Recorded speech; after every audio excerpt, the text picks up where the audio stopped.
Buenas tardes y bienvenidos. Damos inicio a este 13º conversatorio web Organizaciones. Soy Sergio Bolívar, gerente de Andina Consultando, catedrático de UPC, y voy a tener el honor de acompañarlos como moderador en esta reunión. Agradezco a los miembros del panel por participar en este destacado conversatorio que tenemos con unos participantes muy buenos. Y hasta el momento tenemos 650 inscritos en esta sesión. También nos encontramos conectados al Facebook Live, al cual van a poder acceder escribiendo desde el buscador de su Facebook el nombre de este conversatorio, que es Realidades, mitos, cuarentenas y rol del gobierno. Este conversatorio lo estamos organizando en alianza con el PAT, la Escuela de Alta Dirección de la Universidad de Piura. El Perú ha sido uno de los países de América Latina en proponer una cuarentena estricta, uno de los primeros países, para contener esta propagación del virus, que fue aplaudida al inicio por esta pronta reacción del gobierno y bueno, ha sido aplaudida a nivel regional y mundial en general. A la fecha, según el Instituto Johns Hopkins, tenemos 183.198 infectados y ocupamos el 10º lugar a nivel mundial en el número de infectados. En Perú también es cierto que hemos aplicado más pruebas de coronavirus que otros países de América Latina.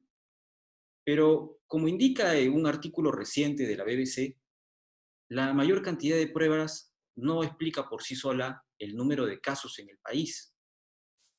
Hoy nos interesa conocer cuál es la realidad, los mitos acerca de las cuarentenas, con la finalidad de conocer los puntos de vista desde los frentes defensa, interno y económico de la medida de la cuarentena. En este contexto, el contexto sobre todo el económico, en el que la calificadora de riesgos Fitch nos ha reducido a la categoría a B, BB+, esto significa que el acceso al crédito va a ser más costoso. Y en este espacio, que ha sido generado con la finalidad de poder conocer algunas propuestas propositivas de nuestros panelistas, con información real sobre si la cuarentena es una medida que está funcionando para el Perú, podamos tener información sobre eso. Y quizás compararlo con otras latitudes del mundo. Existirán coincidencias de muchas voces expertas respecto a que el tema de las cuarentenas probablemente no está siendo la medida más importante en este momento. Por ejemplo, el Premio Nobel de Química y Modelos de Simulación, Michael Levitt, tuvo un diagnóstico demoledor contra las cuarentenas y dice que no salvan ninguna vida. Algo realmente importante será poder aclarar qué podemos hacer para reactivar y generar confianza en el Perú.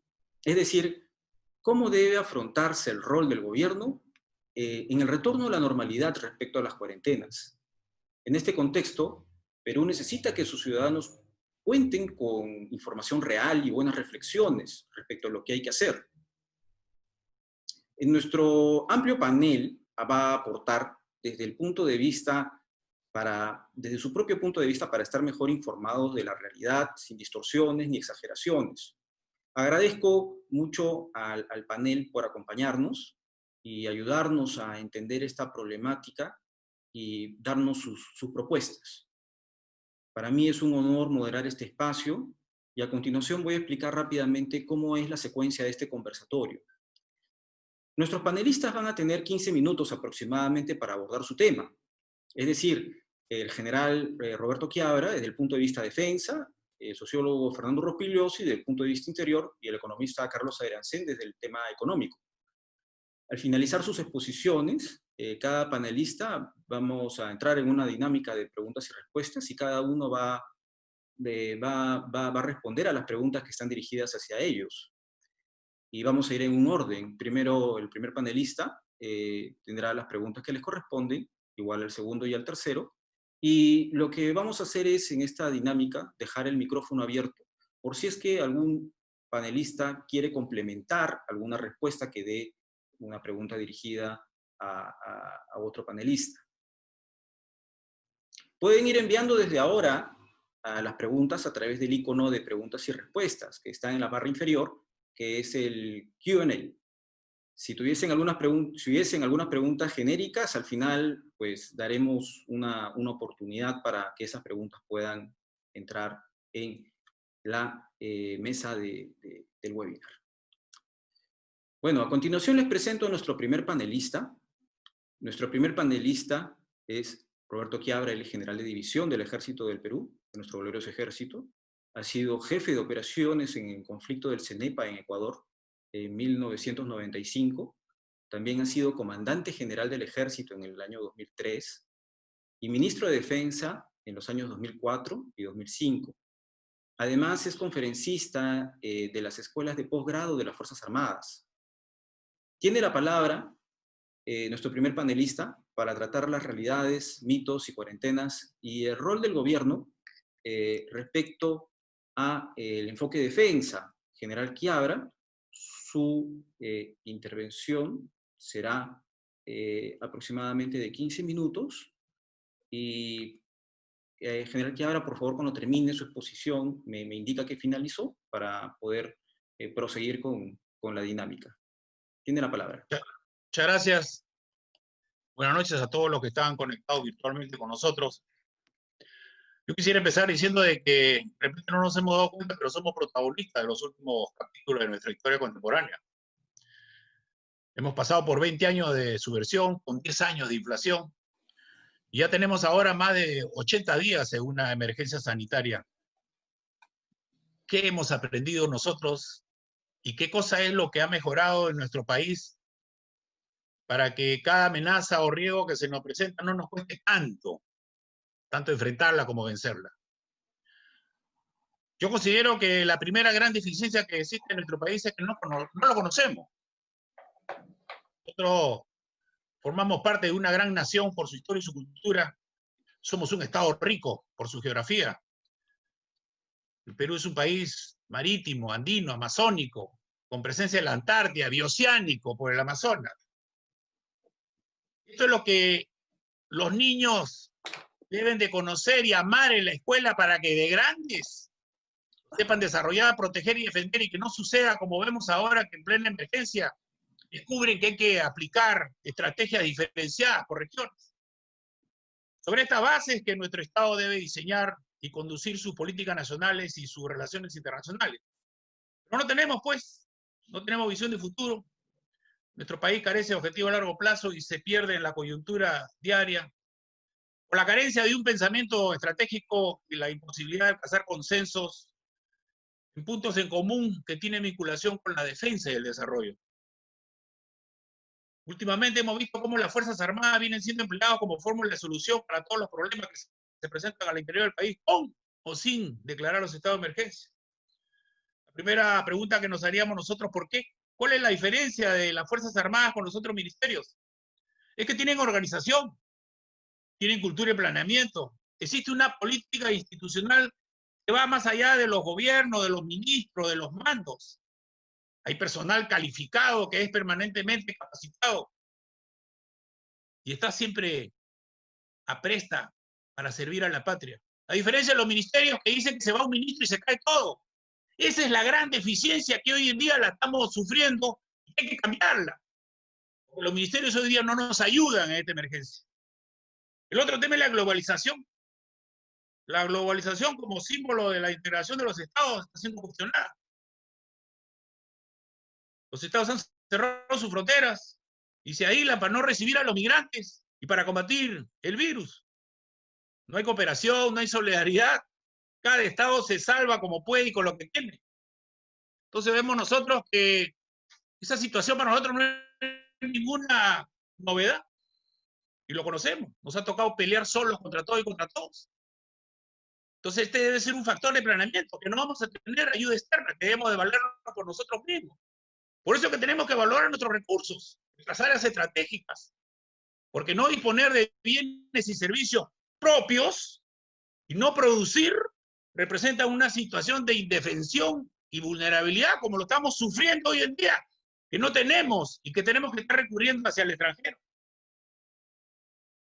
El Estado no cuenta con inteligencia estratégica para una toma de decisiones adecuada y oportuna. Todos sabemos que la anticipación de una crisis es la mitad de la solución del problema. Yo les pregunto, ¿qué organismo del Estado analizó y proyectó la migración de los venezolanos? ¿Quién determinó cuántos iban a ser? 100, 1000, 10.000, 1.000.000. ¿Y cómo iba a ser el impacto en la educación, en la salud, en el trabajo, en la seguridad? El gobierno tuvo 3 meses para apreciar los efectos del COVID, las medidas adoptadas, su eficacia.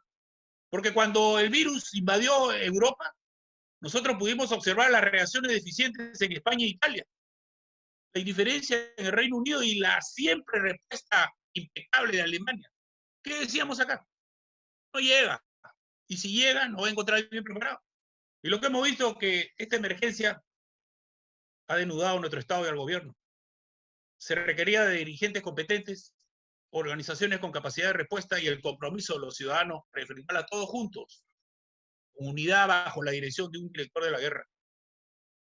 Consideramos que esta emergencia como una guerra, pero es para graficar la gravedad de la amenaza, para involucrarnos a todos, pero también para planear y conducirlo como una guerra. Y esto significa que sea una solución militar, ni tampoco una solución basada solamente en la salud. Observamos un Estado falto de reflejos, sin sentido de urgencia, sin iniciativa, con una estructura y una organización que no responde a esta ni a ninguna otra amenaza. El presidente no tiene una organización que lo ayude a gobernar. Se siguen dando soluciones sectoriales cuando todos los problemas son multidimensionales. Tenemos ministerios con tareas superpuestas, sin responsabilidad definida. No se opera el Sistema Nacional de Gestión de Riesgos y Desastres que tiene articulación a nivel nacional. Y por el contrario, se crean, se inventan comandos COVID, al mando de un general sin darle atribuciones ni competencias. Se conforman diversas comisiones de expertos que no conversan entre ellos. Tenemos a ministros que cumplen tareas de otros ministros, a ministros que controlan mercados y paraderos de ómnibus. Es decir, tarea de todos, responsabilidad de nadie. Al tener esta emergencia que aplicarse medidas sanitarias, estas han tenido impacto directo en la economía y hasta 2 en lo social. Es decir, se tenía que lograr un equilibrio entre las libertades y la salud, y entre la salud y la economía, pero también tener en cuenta que es dinámico, que es por regiones, como también que había que ganarle al frío, porque el cambio de clima va a agravar la situación de salud de nuestro país y también va a dificultar el apoyo aéreo y el apoyo terrestre. En este trabajo de gabinete no ha participado directamente las Fuerzas Armadas en el planeamiento, a pesar de ser el soporte logístico más importante y estar presente en todas las tareas. Hay que tener en cuenta que las Fuerzas Armadas están subordinadas al poder constitucional. No se autoatribuyen tareas o responsabilidades. En una democracia, el comando conjunto no puede reemplazar el gabinete. Ya las Fuerzas Armadas deben de dejar de continuar disimulando la incompetencia y la incapacidad de los ministerios sociales. El comando conjunto planea y dirige la acción coordinada de las instituciones en función de tareas asignadas dentro de una estrategia integral. Son los actores únicos y principales, son actores complementarios. En esta emergencia se debe aprovechar al máximo su alto grado de organización, su capacidad de reacción inmediata, su presencia en todo el territorio, por eso es que se ha convertido y es el soporte logístico más grande del país. Por estas razones, su participación debe estar orientada a controlar las fronteras, cumplir tareas de ayuda humanitaria, apoyo a la comunidad, asegurar el despliegue a nivel nacional de todos los medios sanitarios. Bueno, y cumplir también pues una función, pero de presencia en las calles, que transmite un mensaje de tranquilidad a los ciudadanos, pero no salir pues con casco y fusil a realizar tareas de control de población, que es una tarea netamente policial. Hemos visto nosotros, que tú lo has señalado, que todo el mundo ha aplaudido, que se aplica la estrategia de aislamiento social obligatorio que tiene como objetivo evitar un contagio masivo en corto tiempo para colapsar el sistema de salud y también para ganar tiempo, para enfrentar con mejores capacidades sanitarias esta epidemia. Se dispuso que la población se vaya a sus casas y los soldados a la calle, pero nos demoramos en cerrar las fronteras. Y conociendo las serias limitaciones que tenía el sistema de salud, no se adquirió el equipo necesario, ni test, ni ventiladores. Por el contrario, se desecharon ofertas, se vendió 20 millones de mascarillas, se venden medicamentos y se compra equipo de protección truchos. Es decir, se vende el armamento que se necesita para defender el país y se compra armamento malogrado para ocasionar bajas en nuestra gente. Después aplicamos la estrategia sanitaria de rastrear, testear, rastrear y aislar. Pero como no se realiza en forma masiva, hace que este aislamiento se prolongue y ocasione pues, problemas de orden económico. Entonces, para compensar, se dispone otorgar bonos y entregar canastas. Como intención, como teoría, 100. En la aplicación, 0. Hemos comprobado que tenemos una alta cantidad de peruanos en población NN. No tiene acceso a bonos ni canastas, tampoco tiene acceso a la educación virtual, son ajenos al sistema bancario. Existe, pues, una falta de planeamiento y coordinación y un desconocimiento de la realidad nacional.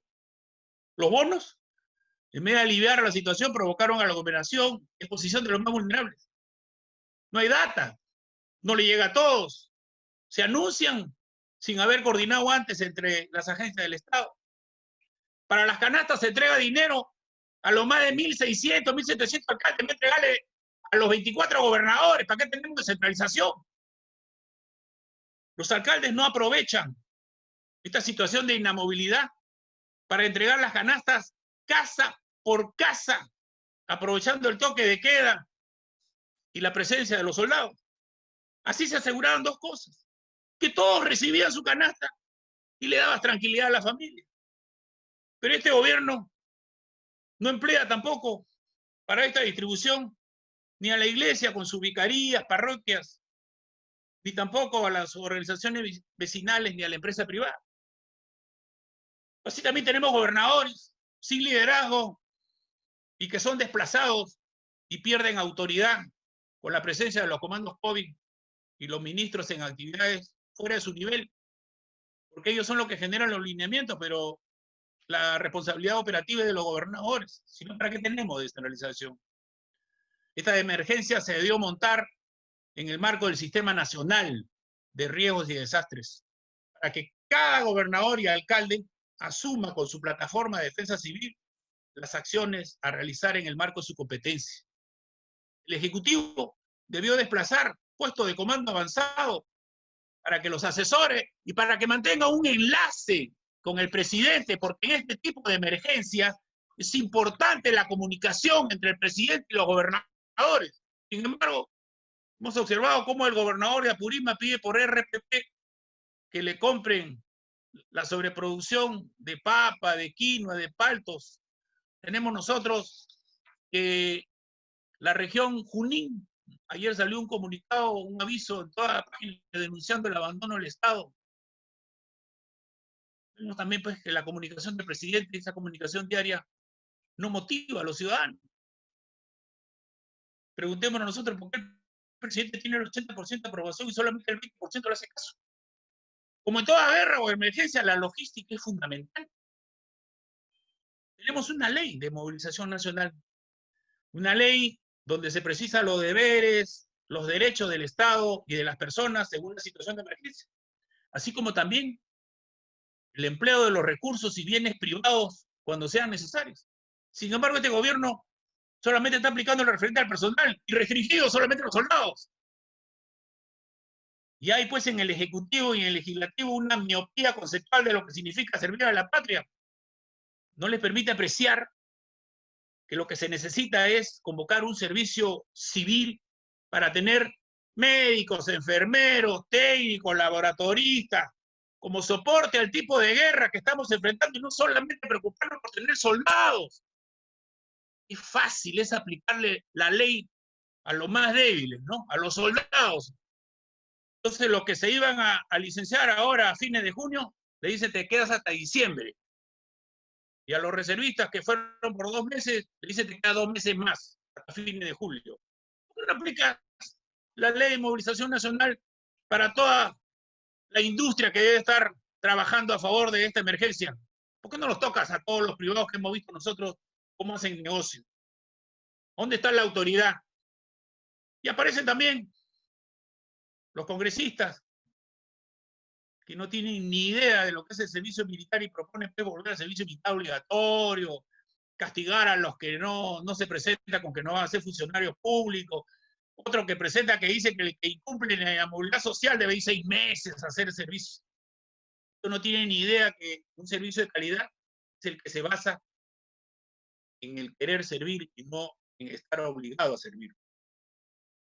Vemos nosotros también que esta ley de movilización nacional dice que cada ministro realice su planeamiento y ejecución. Seguimos equivocándonos, pues, porque este es un problema multidimensional. Lo que sucede es que los inteligentes de este gobierno han desactivado la SEDEN y nos hemos quedado sin órganos de planeamiento de la defensa que ejecutaba la ley de movilización de los años 80, forma parte de la historia. Por eso que estamos así, pues. Y ahora que tenemos que Obsitel tuvo que retroceder, pero Obsitel, que pertenece a la PCM, autoriza que los operadores telefónicos puedan suspender los servicios por falta de pago. Así dice que estamos en guerra. Entonces, vemos nosotros también que una guerra, en una guerra también hay que cuidar la moral de los combatientes y la moral de la población. Vemos un ministro de salud que dice que no es ético evacuar un médico grave en Loreto. No es ético. Que no sabe ese señor, el único medio de evacuación es el aéreo. Bueno, no le puedo exigir lo que se aprende de recluta, que saben que nunca serán abandonados por sus compañeros en ninguna circunstancia. Tenemos 44 médicos fallecidos, 14 son de Loreto, y los médicos y las enfermeras en las puertas de los hospitales reclamando, ¿por qué? Por un equipo de protección personal. Tenemos otros combatientes que son los policías, y uno se pregunta, ¿por qué tanta cantidad de fallecidos en la policía? Es que hay un abandono, pues. Hay un abandono en su alimentación, en su entrenamiento y acondicionamiento físico y en su salud. Bueno, el maltrato a los soldados y reservistas, que soy el único que se queja. Parece que hay oído sordo del jefe supremo de las Fuerzas Armadas. Yo no entiendo, hasta ahora no veo cuál es el argumento de fondo por el cual se da un bono y a los profesionales que ganan sueldo le dan el 100% y a ellos le dan menos del 50% si cumplen las mismas tareas y están expuestos a los mismos riesgos. ¿Por qué? Porque son de tropa. Sí, es un abuso de autoridad. Y también hay un maltrato con las embarazadas, hay un maltrato con los familiares de los fallecidos, todo familiar que interna a su papá, a su abuelo, a su pariente en un hospital, nadie le da información. Y ellos son los que van a tener un impacto emocional permanente, porque la situación económica se puede cambiar, pero esto no. Y después, lo que no debe dar mayor vergüenza, comparado con lo que ha sucedido en Estados Unidos, todos aquellos retornantes que los tenemos abandonados en las calles y después los expulsamos de la capital. Este es el trato que materializa la poca calidad humana de los que son responsables. Lamentablemente se percibe que no existe, que es una estrategia integral y clara de salida que dé confianza. Lo que se observa son parches reactivos que no muestran un trabajo que es producto de planeamiento detallado. No se puede perder esta oportunidad. Hemos perdido 20 años y no aprendimos nada de 20 años de subversión. Pero ahora tenemos que sacar lecciones y experiencias. ¿Para qué? Para enfrentar en mejores condiciones a las emergencias que se nos vienen. Las competencias y capacidades no se improvisan.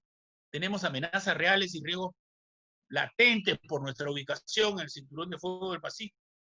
Nos va a venir un nuevo fenómeno del Niño, se nos puede venir un sismo. Lo que debe importar no es el cuándo, sino qué estamos haciendo para no sufrir tanto o una desgracia. Por lo pronto, para mí, se debe replantear la organización del Estado. Para mí no debe seguir habiendo en nuestro país 18 ministerios. Se debe repensar la descentralización, impulsar la integración territorial que hemos visto nosotros para reducir la desigualdad. Loreto es un gran ejemplo. Promover la conectividad nacional, erradicar la corrupción que no descansa. Y también incrementar las capacidades de las Fuerzas Armadas. Pensá que no le gusta a Carlito, pero yo le quiero decir de que el sector defensa tiene el presupuesto más bajo de su historia, a pesar de ser el caballito de batalla en esta y en todas las emergencias. Ninguna guerra se gana esperando que el enemigo deje de atacar o se canse. Nosotros no podemos seguir como peruanos seguir atrincherados en nuestras casas hasta que los riesgos del COVID desaparezcan. Tenemos que salir, pero bien armados, cumpliendo con el protocolo sanitario, sabiendo que el virus no nos busca, nosotros nosotros somos los que lo buscamos. Recordar que el terrorismo quiso obligarnos a cambiar nuestro estilo de vida y no pudo. El COVID nos quiere hacer cambiar de forma voluntaria la forma de relacionarnos y tampoco debe poder. Eso es un desafío de esta generación. Todo depende de nosotros. De peores momentos hemos salido. Yo quiero aprovechar, recordarle a los peruanos, hoy 5 de junio es el Día de la Respuesta. Todos tenemos deberes sagrados. La respuesta está dada. El Perú no se rinde. Este domingo, 7 de junio, es el día más importante del calendario nacional. Los peruanos renovamos nuestro juramento de fidelidad a la bandera, símbolo patrio que nos identifica y nos une. El valor, la entrega y el coraje del coronel Bolognesi y de los defensores del Morro nos motiven a superar un difícil momento por el cual estamos viviendo. Espero que los peruanos lo recordemos este domingo, así poder seguir porque esto tiene para largo. Gracias, Sergio.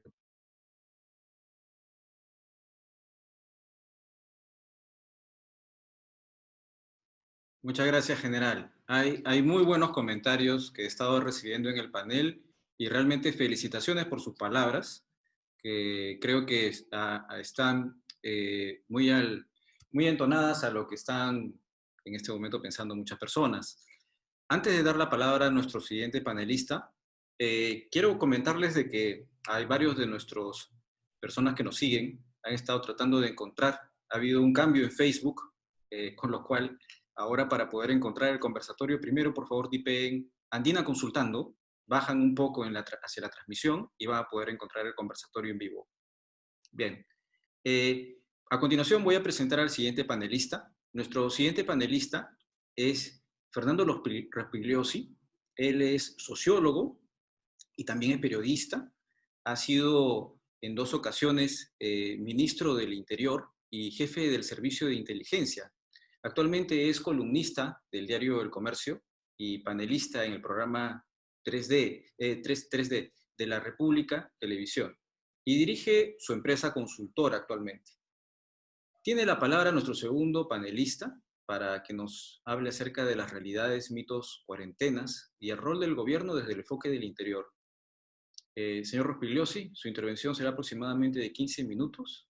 Al terminar su exposición, por favor me indica que ha finalizado. Adelante. Necesito que ponga el audio, por favor.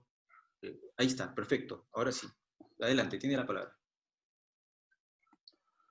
Gracias, Sergio. Buenas noches con todos.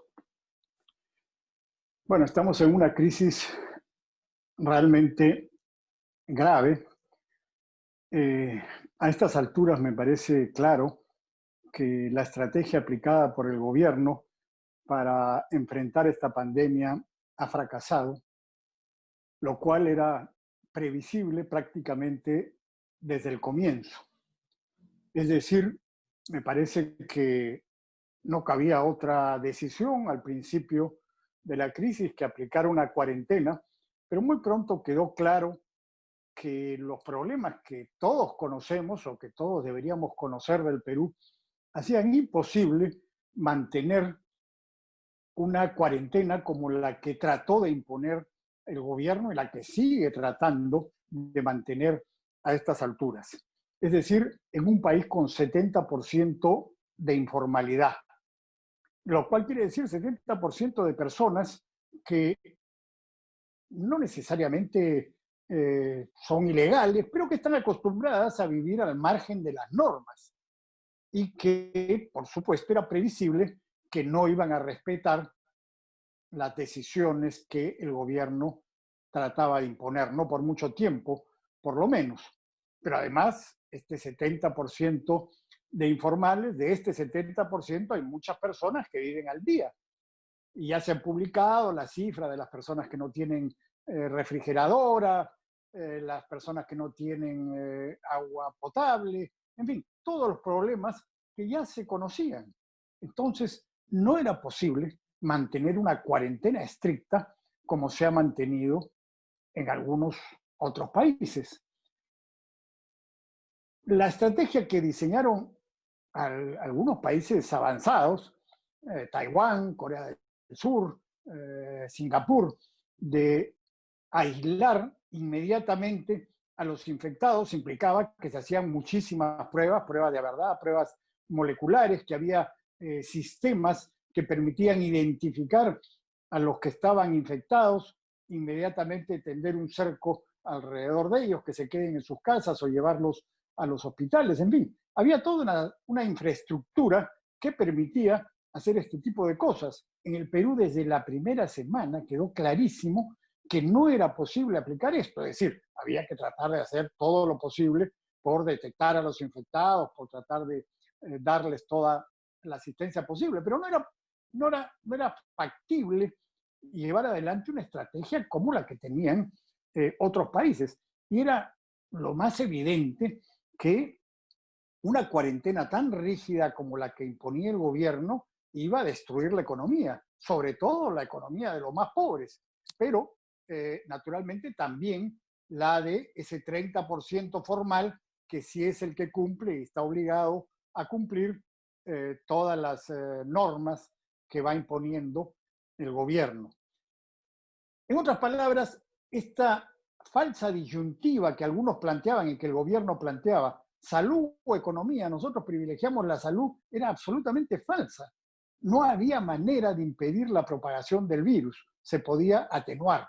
Y para eso se requería una estrategia intermedia, tener ciertas normas de distanciamiento social, generalizar el uso de mascarillas, en fin, una serie de medidas que por lo menos la gran mayoría podía cumplir, pero no paralizar la economía como lo estaban haciendo, porque eso va a destruir la capacidad productiva del país, va a costar muchas más vidas, porque mucha gente va a caer en la pobreza, en la miseria más absoluta, y eso va a propiciar que haya mucho más enfermedades y que haya muchas más personas que sufran las consecuencias de este desastre, y va a generar una gran cantidad de problemas sociales a los cuales me voy a referir más adelante. Sin embargo, el gobierno tercamente ha persistido en esta cuarentena, que es larguísima, una de las más largas del mundo. Ya estamos viendo cómo otros países que empezaron después sus cuarentenas están saliendo de ellas.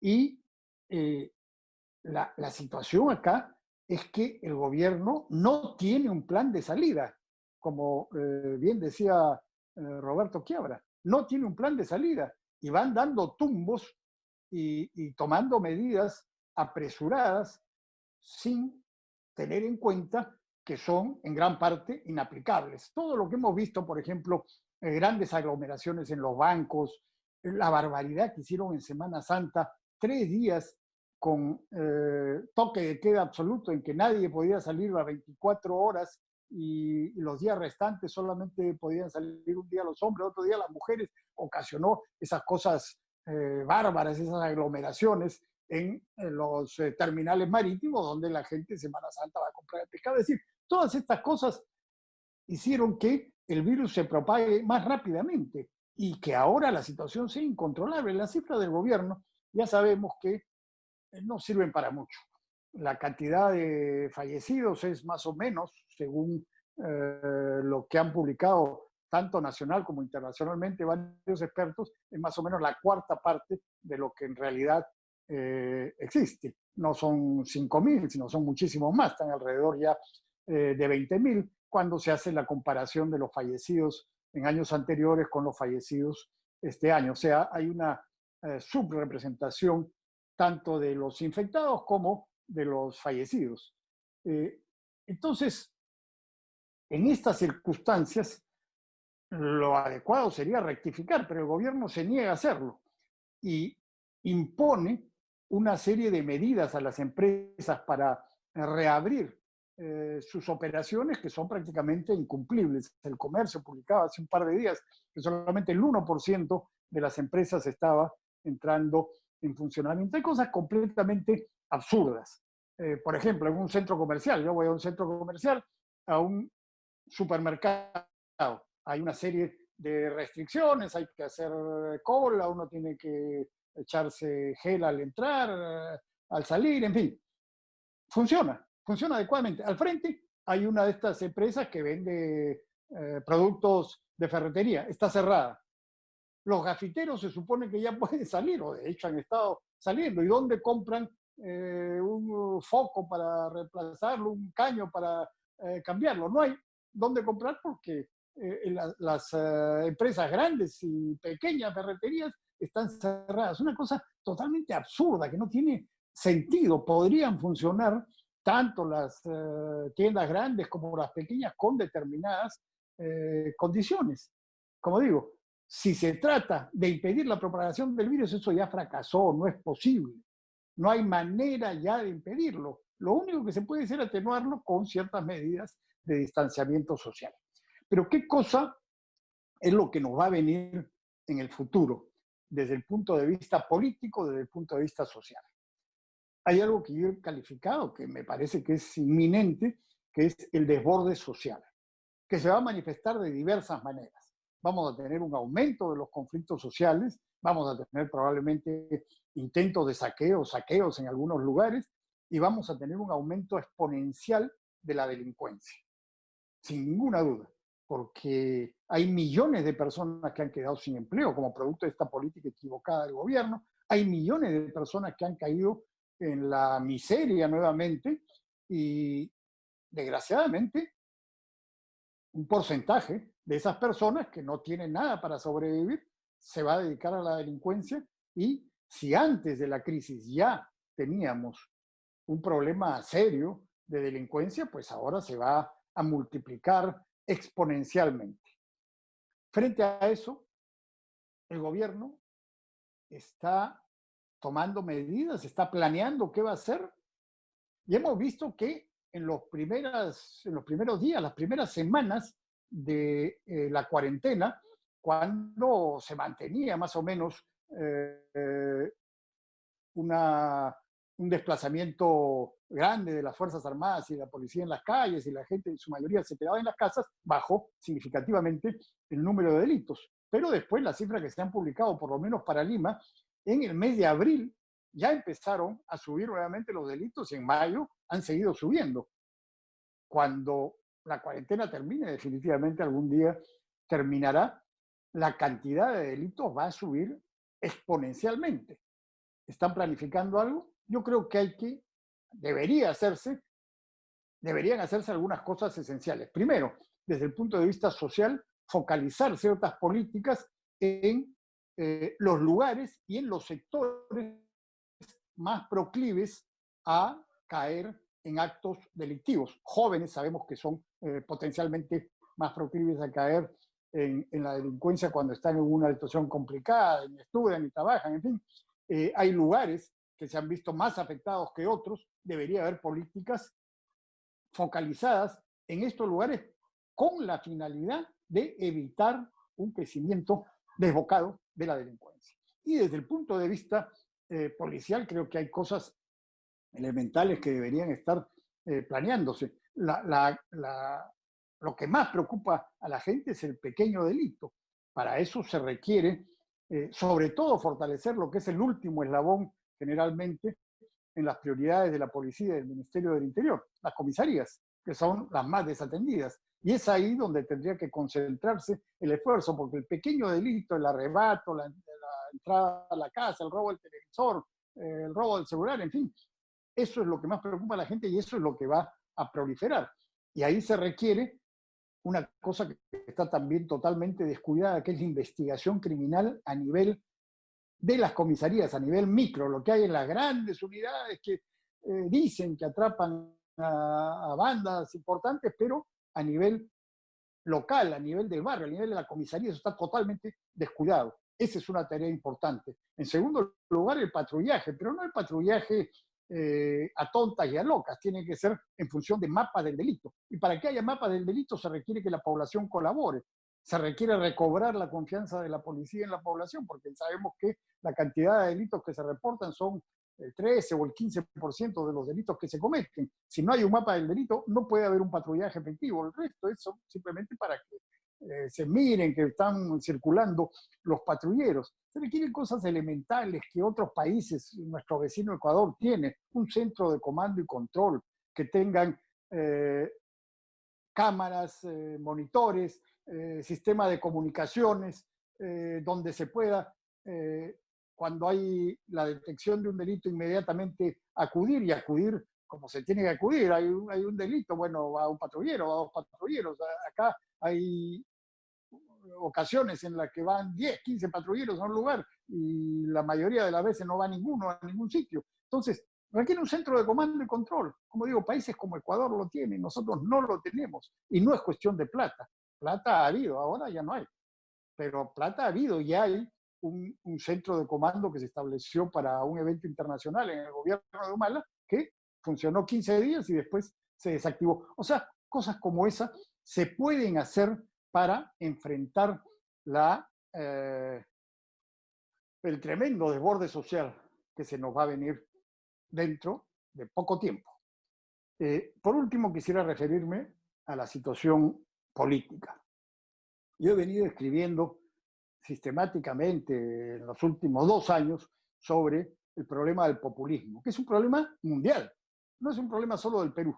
El populismo es una amenaza en todo el mundo, incluso en los países desarrollados. Antes era solamente en países como los nuestros, en América Latina, ahora no. Bueno, en el Perú, por supuesto, tenemos amenazas populistas muy fuertes. Ya las estamos viendo con este Congreso. Ahora hay una competencia entre el Congreso y el gobierno en tomar medidas populistas. El gobierno, el presidente de la República, es incapaz de asumir el liderazgo y de enfrentar al Congreso cuando hay medidas totalmente descabelladas, desatinadas.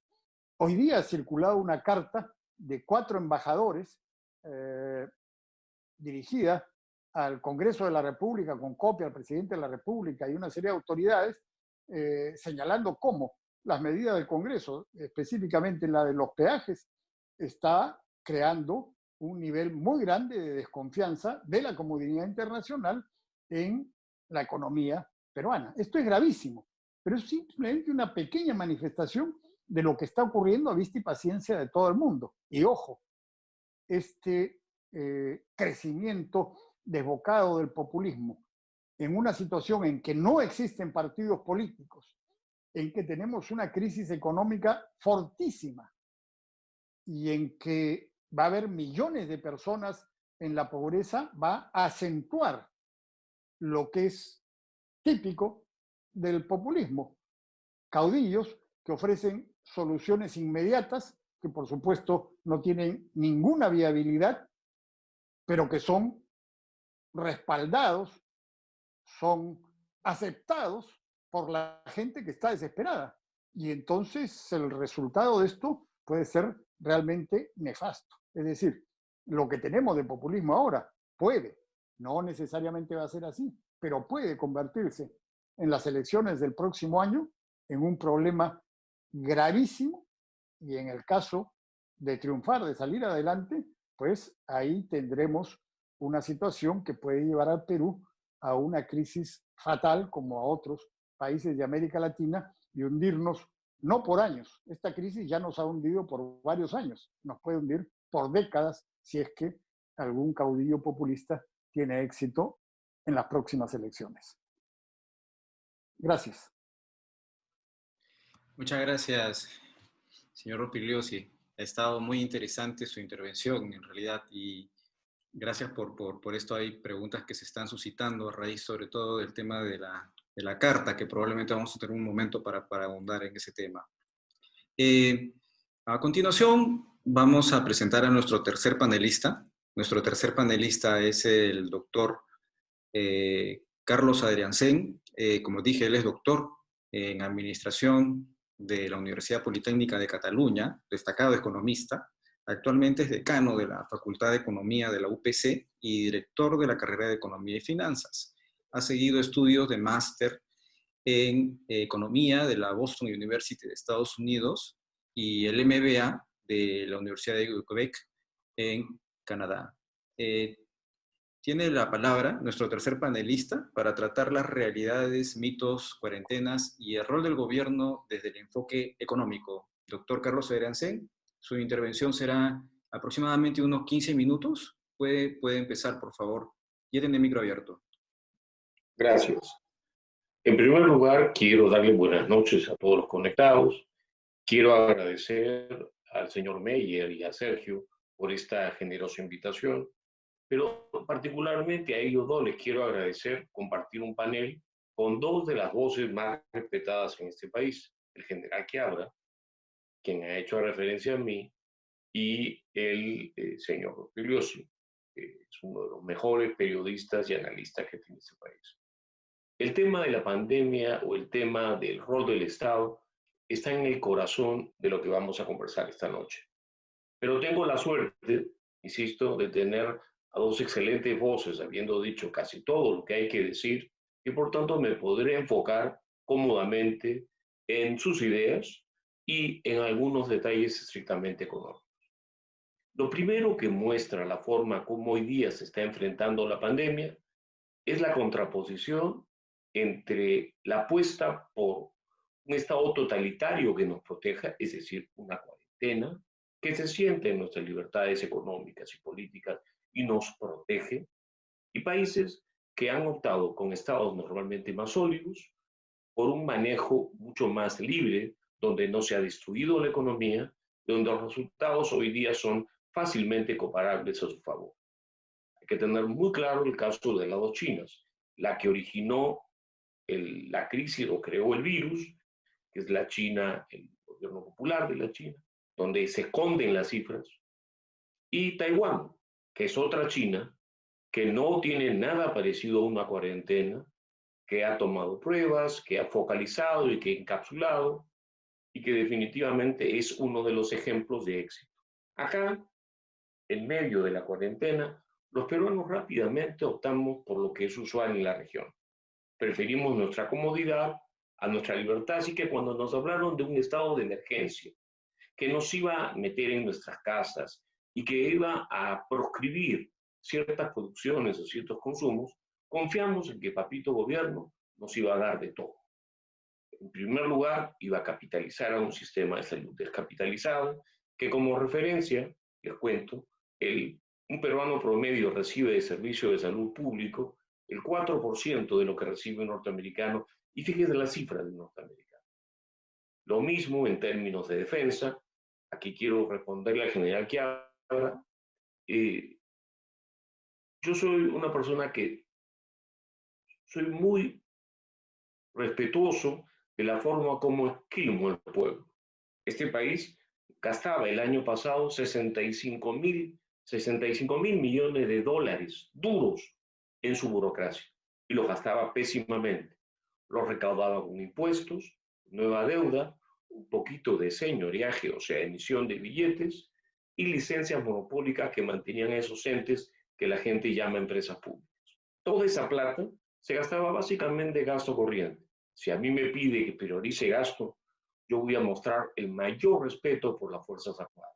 Lo he repetido muchas veces, usted no lo ha escuchado, pero así como hay burócratas diligentes y respetables, hay muchos de los otros, a los que en este momento yo no despediría, porque es un momento de emergencia. Pero en su momento habría que ver si pasamos de los 18 ministerios a 5 ministerios. Pero eso, insisto, no es el momento.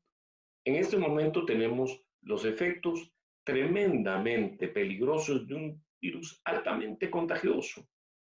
Y considerando nuestra informalidad, considerando el retroceso económico de los últimos años, que veníamos de crecer 8% a crecer en términos per cápita 1%, y que tenía indicadores de libertad económica, libertad política y respeto a la propiedad crecientemente deteriorados, hay un antecedente marxistoide en los últimos 6 o 7 años,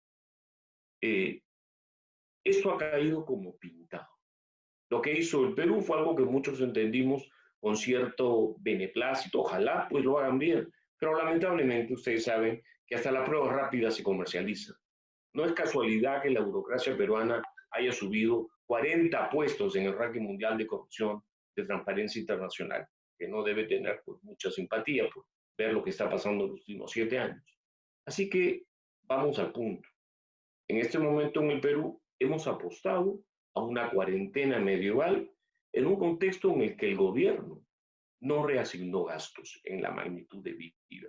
Porque cuando se hace eso, hay que asegurarse que los médicos en la selva peruana no se mueran por exposición a una irradiación muy alta del virus. Lo mismo con los policías, lo mismo con los militares, que se subsidia a las familias a las cuales estamos prohibiendo salir a trabajar en una economía informal y a las empresas. Y también, por supuesto, que se capitalice a la Contraloría porque accidentes de corrupción no han dejado de pasar. Como resultado de esto, se supone que vamos a combatir a dos curvas, la curva de la epidemia y la curva de la recesión. Muy bien, hemos sido un fracaso absoluto manejando a las dos. Aquí no es una cuestión de culpas, no hay que echarle la culpa al pueblo informal, es una cuestión de responsabilidad y esa la tiene el gobierno del ingeniero Vizcarra. Lo tenemos claro como el agua.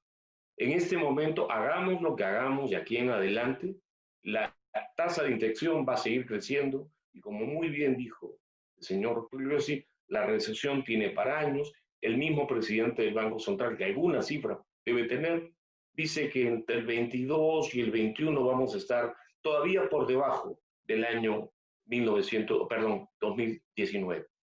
¿Qué hacer ahora?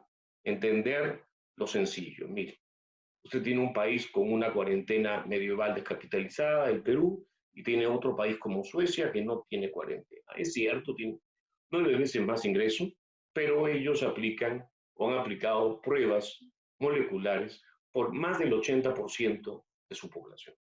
Pueden haber redundancias, pero usted tiene una idea que sus cifras son ciertas. Si usted compara el ratio de contagios con el total de la población, el Perú con cuarentena tiene una tasa mayor.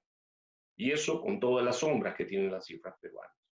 Por lo tanto, hay que entender que el bendito rol del Estado fue, como siempre, desastroso. Y que la apuesta por una cuarentena no solamente ha fracasado enfrentando la pandemia, nos ha llevado a una recesión tan grande que de 90 días después, 80 días después, la recaudación puede terminar, ha caído tanto que puede terminar explicando un déficit de 10% del PBI, lo declara un alto funcionario del régimen en un webinar similar a esto. ¿Y esto qué significa? Que nos van a sacar los ojos, porque los déficits se financian. Estamos endeudándonos caro, estamos felices por haber tomado el financiamiento en condiciones adecuadas, diría yo, con el Fondo Monetario sobre un potencial de línea de 12.000, para que tengamos una idea de la imagen de la solvencia fiscal. Sergio habló del comunicado de Fitch. Bueno, el Perú no tiene más solvencia fiscal. Lo que estamos haciendo ahora es, básicamente, todavía no se atreven a reasignar gasto priorizando. No puede ser que se estén contratando tantos consultores, manteniendo con la pauta fiscal media, cuando no se atiende a quienes están enfrentando esta guerra. Militares, para que el general que hable está muy contento, policías, pero para mí, personal de salud y sobre todo Contraloría. Y también subsidio a las familias, porque no me puede dar un titular del periódico oficial, Comercio, que hay 2 millones o más de 2 millones de personas que están sin recibir su bono. Por amor de Dios. El general que ahora nos hizo recordar al héroe de la patria, el general Bolognesi, el coronel Bolognesi. Ni siquiera le dimos el más alto rango. El coronel no recibió refuerzos. Nunca recibió refuerzos. Pues bien, señores, en el Perú no hay refuerzos. Más les vale que cuiden a sus familias. Más les vale que no se ilusionen con esto de la fase 1 y de la fase 2, que ahora son formularios automáticos que tienen que estar llenos de permisos. Por amor de Dios. Pareciera que hubiera una intencionalidad ideológica detrás del accionar del gobierno para aumentar el papel del Estado en la economía a nombre del coronavirus. Mucho peor económicamente que el propio virus ha sido el accionar del gobierno en términos recesivos. Y con un déficit de estas proporciones, no tendremos 2 o 3 o 4 años. Tendremos un cambio significativo de la historia económica del Perú. Si usted hoy día en América Latina discrimina a los países por su nivel de marxismo, y el marxismo, por más que sea una palabra que le gusta mucho y a otros les produce desconfianza, es algo muy concreto: desprecio por la libertad económica y política e irrespeto por la propiedad privada. Y esos índices se publican. El Perú viene derrumbándose en esos índices y su grado de marxismo viene subiendo. Las regiones más pobres del mundo tienen eso, alto marxismo. Y eso es lo que cualquier investigador puede probar. En este momento, el coronavirus es una gran oportunidad para la izquierda peruana para profundizar su grado de totalitarismo. Ellos nos protegen. El señor Quiabra no puede ir al cine porque supongo tiene más de 60. De repente no, mi general, se lo dice después. Pero los derechos del señor Quiabra, los derechos del señor Bolívar y los derechos de todos ustedes importan una papa frita. Una embarazada es una mujer peligrosísima. Hace poco leía en un medio norteamericano que un médico, aunque ustedes no lo crean, había descubierto que quienes tenían una ideología conservadora y racista eran generadores de coronavirus. Cuidado con esto, que el nivel de manipulación y de polarización de la economía y de sociedad peruana también es muy alto. Resumiendo, el papel del Estado, un Estado corrupto, prostituido, gastador, que además no cumple con ofrecer lo que dice y expone a su propia gente a la pandemia, no es esperanzador. En este momento debemos transitar, no en el papel, sino en la práctica, hacia prácticas económicas mucho más inteligentes y libres. Cuidadito con la fase 2 y esos formularios que tienen 10.000 requerimientos, porque puede repetirse lo mismo que en la fase 1. Trabas para quedarnos con una economía mucho más regulada y una reactivación inexistente. Cuidado con eso por las palabras que acaba de decir el señor Rospigliosi. Hay que ser muy respetuoso al pueblo molesto. El desborde popular no es algo que debemos despreciar. No estuvo nada bien que el presidente se refiera a la mayor parte de los peruanos, que cuando veían a su madre o a sus hijos con dolor de estómago y salían a la calle para buscársela en el mundo informal, se les culpaba como los que habían generado el problema. Expertos en cuarentenas saben que una cuarentena descapitalizada exacerba los contagios. Y lo que hemos visto, este tremendo fracaso en la lucha por aplanar la bendita curva epidémica y al mismo tiempo la monstruosa recesión que están generando, son producto de que hay que cambiar de timón significativamente y, ingeniero, no a medias. Todos los recursos deben ser asignados hacia salud, subsidios, contención física, es decir, interior y defensa, y también Contraloría. Nada de gasoducto, nada de estos proyectos raros que estoy viendo salir a nombre de la reactivación, porque se requiere atender el tremendo desarrollo de la pandemia en el Perú.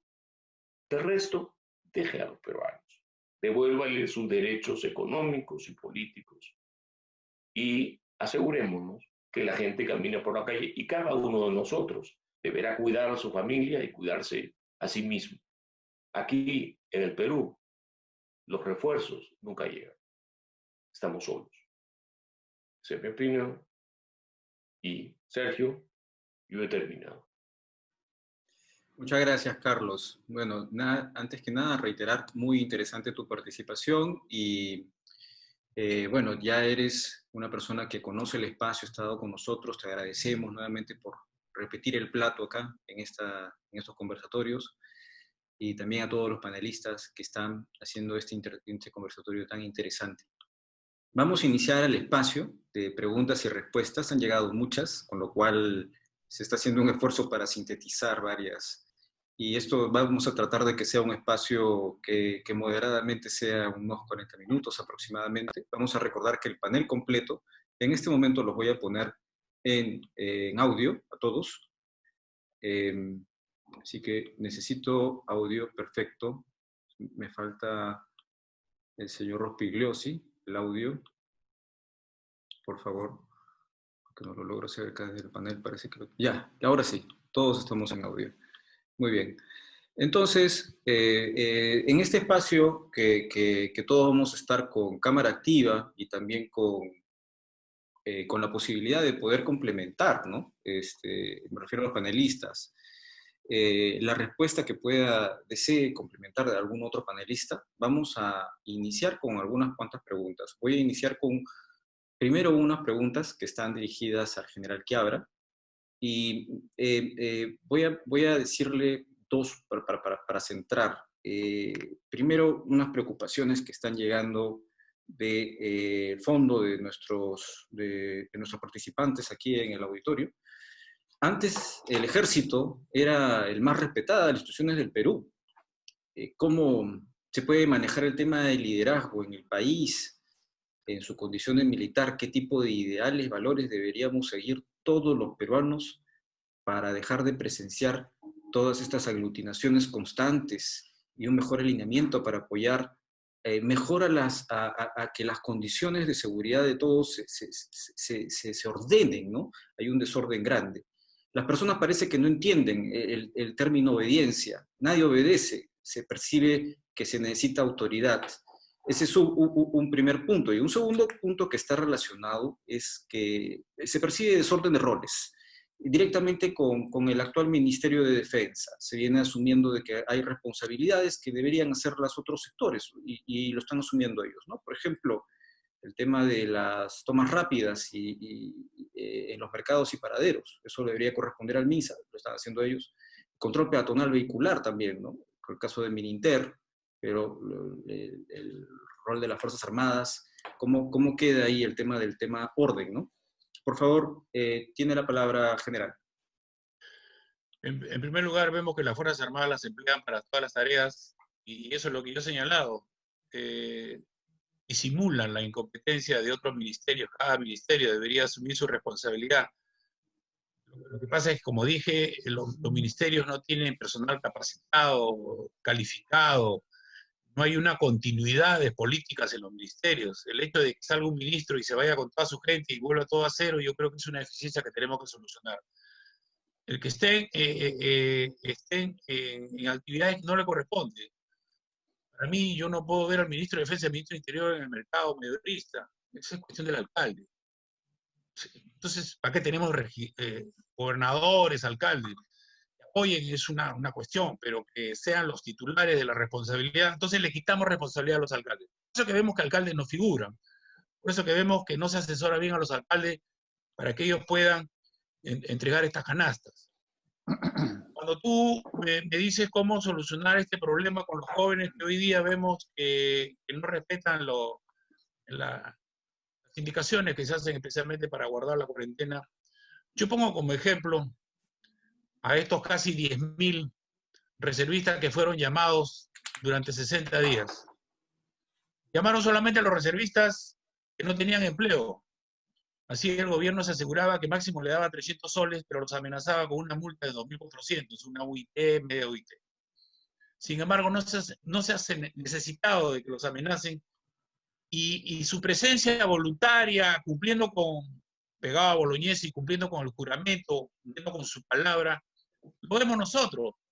Si no nos hubieran presentado nadie. Entonces, esa es la juventud que nosotros queremos, una juventud que lamentablemente no ha aprendido nada porque no se les ha enseñado el sistema educativo los 20 años que sufrimos nosotros. Yo me sentiría orgulloso como peruano que en la región dijeran que qué bien la disciplina de los peruanos, claro, pues sido sufrieron 20 años. Yo escuché el primer discurso, no sé si ustedes también, del presidente de Paraguay al inicio de la cuarentena. Se dirige a su pueblo invocando a la raza guaraní. Oh, y Paraguay es un país mediterráneo, chico, que de repente no se conoce, pero invocó a la raza guaraní se ha impuesto sobre el virus. Y no me va a decir que Paraguay tiene mayores capacidades sanitarias que nosotros. O el presidente de Uruguay que señala la participación voluntaria de sus ciudadanos, su compromiso de hacer su cuarentena. Entonces, aquí en el Perú, si efectivamente hubiéramos aplicado un buen sistema educativo que nos hubiera enseñado lo que sufrimos 20 años hemos estado nosotros en estado de emergencia, ¿qué queda? Para librarnos de los atentados terroristas, ¿qué cosa hemos logrado? Entonces, debería de haber una autodisciplina. Pero también, como señala Fernando y Carlos, ¿qué le puedes exigir gente que es formal y que hoy día la has convertido en ambulante y que tiene que salir a ganarse la vida? Hay que escuchar nomás lo que dice una señora. Yo he cumplido fielmente mis casi 80 días de cuarentena, pero no puedo más, pues. Porque si yo no tengo acceso al bono, no tengo acceso a la canasta, si yo no salgo a trabajar, ¿cómo le pago la educación a mis hijos y cómo le voy a comer? Eso es lo que ha sucedido. No se ha tenido en el planeamiento consideración del impacto sanitario, en el impacto económico y social. Entonces, ¿cómo le pides tú disciplina a gente que tiene que ganarse la vida diaria? No es posible que los tengamos nosotros, a los ambulantes, todas las mañanas, como los nuevos caminantes, ¿no? De distrito en distrito. Esa es la estrategia que estamos aplicando. Entonces, ya se ha debido solucionar este problema. Tiene cerrado Gamarra, que es un centro que da bastante actividad. Bueno, que cumplan pues con los protocolos. Hablen conocer los protocolos. Tú quieres, si no solucionamos el problema de los mercados, no lo vamos a solucionar nunca.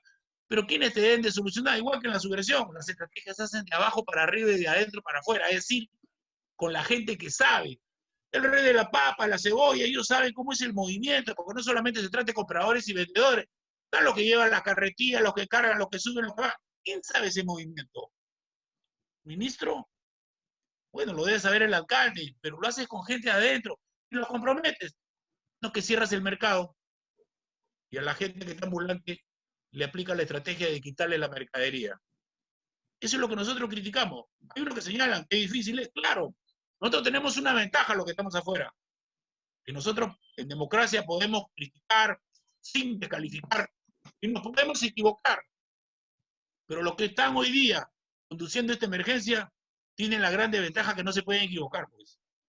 Porque equivocarse, tener un error, es sinónimo de vida, por eso estamos en guerra. Yo creo que esas son las grandes diferencias y ojalá que todos tengamos esa disciplina, ese amor por la patria de los reservistas, que son gente, grupo vulnerable, que no van a sus casas hace 2 meses, porque ellos de su trabajo en las calles se van a los cuarteles. Vamos, y a eso lo maltratamos, y a eso los maltratamos. Entonces, ahí que el ejemplo, Sergio, ese es un ejemplo que así deberíamos ser todos, pero voluntariamente nos deben hacer, porque si no, no vamos a solucionar este problema. ¿Sabes por qué? Porque la ventaja que tiene este virus, que además de ser altamente contagioso, es asintomático. Entonces, toda esa gente que se siente bien y tiene el síntoma está contagiando al otro. A su casa y contagia a todo. Eso no se ve en los mensajes educativos que debe dar el presidente todos los días. Gracias. Gracias, general. A ver, voy a pasar a una pregunta a Fernando Rospigliosi para darle un poco de dinamismo al tema. Y es respecto a esta carta que mencionó de los embajadores, de los 4 países de los embajadores. Voy a ponerla en pantalla, me la han compartido, y creo que es una carta muy importante para el público que nos acompaña. Creo que ahí se ve. Dirigida al presidente del Congreso, ¿no? Que habla acerca de una ley, la 31018, que supone que diversas empresas concesionarias de la red vial nacional, pues aquí se está afectando, ¿no? El derecho a la inversión privada, ¿no? Y se habla acerca de que durante el estado de emergencia, esta suspensión de actividades de los peajes va a generar un impacto financiero en las concesiones. Aquí lo dice, ¿no? Primero, considerando es que la ley suspensión de los peajes se mantendrá mientras dure el estado de emergencia, y siendo esta duración eventuales extensiones incierta, el impacto financiero en las concesiones viales afectadas es incalculable.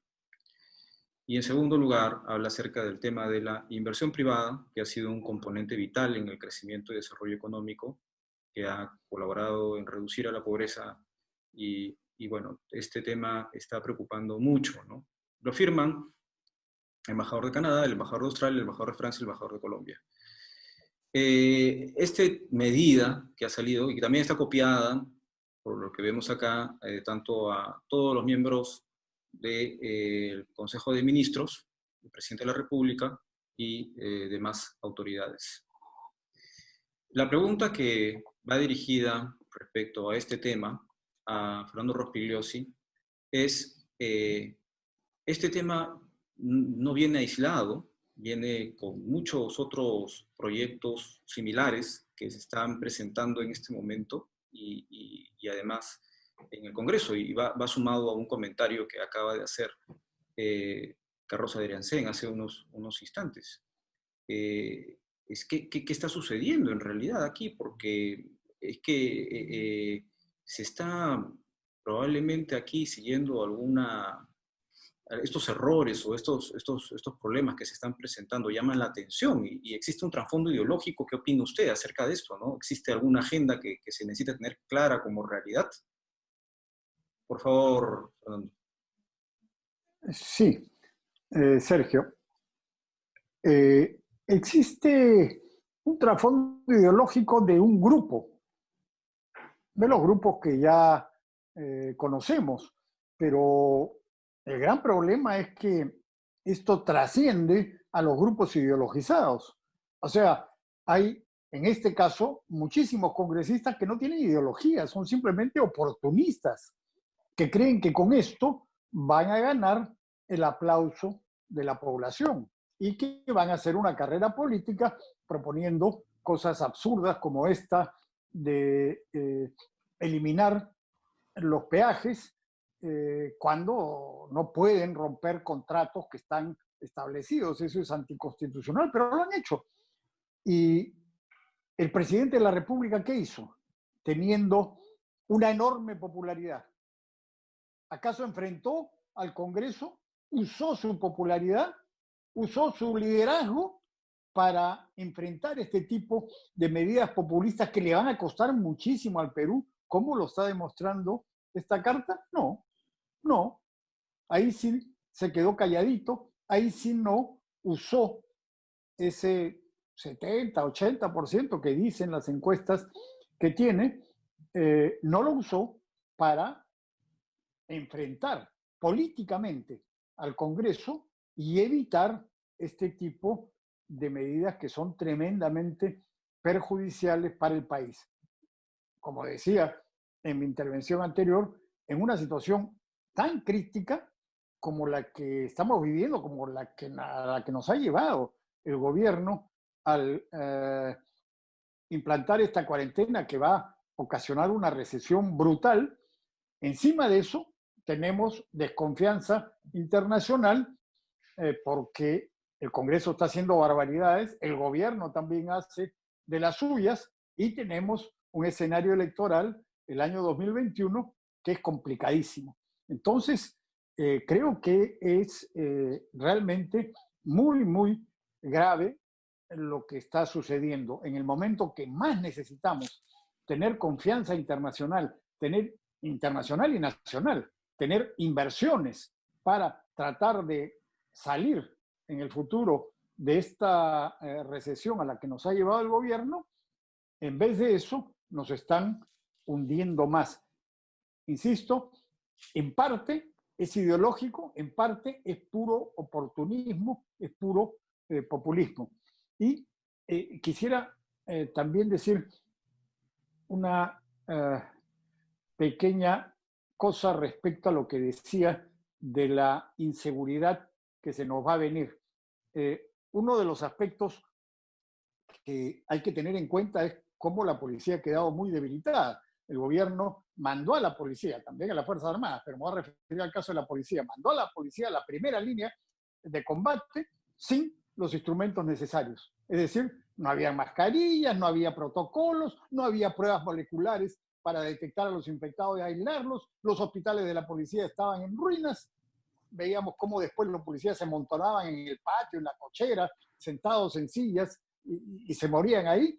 En fin, y esto ocasionó protestas de parte de la policía y más protestas cuando se descubrió la enorme corrupción que había en algunos sectores que estaban comprando una serie de cosas sobrevaluadas. Entonces, el resultado de eso fue un progresivo retiro de la policía. Los primeros días vimos cómo había un enorme despliegue policial y militar, puestos de control por todas partes. Después la policía fue desapareciendo y fueron quedando solamente los militares y después casi han desaparecido o han disminuido sensiblemente los puestos de control de policías y de militares. Bueno, pero en el caso de la policía esto creó una desmoralización y tuvo efectos muy serios sobre la moral de la institución. Entonces, con esta policía vamos a tener que enfrentar el aumento de la delincuencia que se nos va a venir. Y lo último, el populismo trae consigo en este aspecto dos cosas que ya conocemos en el Perú. Primero, el populismo penal. ¿Cómo se resuelven los problemas de la delincuencia? Aumentando las penas. Las penas en el Perú son altísimas. El problema es que para aplicar una pena hay que capturar al delincuente, hay que acusarlo, hay que probarle, hay que sentenciarlo y hay que ponerlo en una cárcel.